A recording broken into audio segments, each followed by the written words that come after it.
അച്ഛാമാരെ അപ്പം നമുക്ക് ചെറിയൊരു അടിച്ചു വാർപ്പുണ്ട് കേട്ടോ. എന്താണ് സംഭവം ഞാൻ കാണിച്ചു തരാം. 4 ആളുണ്ട്. അടിച്ചു വാർക്കാല ഇതാട്ടോ. ഇവിടെ ഈ ഒരു കെട്ട് അതുപോലെ അപ്പുറത്തുണ്ട് കേട്ടോ. നമ്മൾ രാവിലെ ലോഡും കൊണ്ടാണ് പോകുന്നത് കേട്ടോ. ഒരു 5 ആക്കിൻ്റെ മെറ്റലും കയറ്റിക്കണു.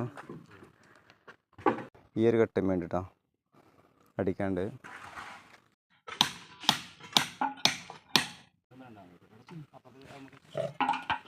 അങ്ങനെ ഈ സൈഡ് കഴിഞ്ഞിട്ടോ. ഇനി അപ്പുറത്താണ്. ഓ ടോപ്പ് വെയിലാട്ടോ. ഇവിടെ ടോപ്പ് വെയിലാണ് പറയാം.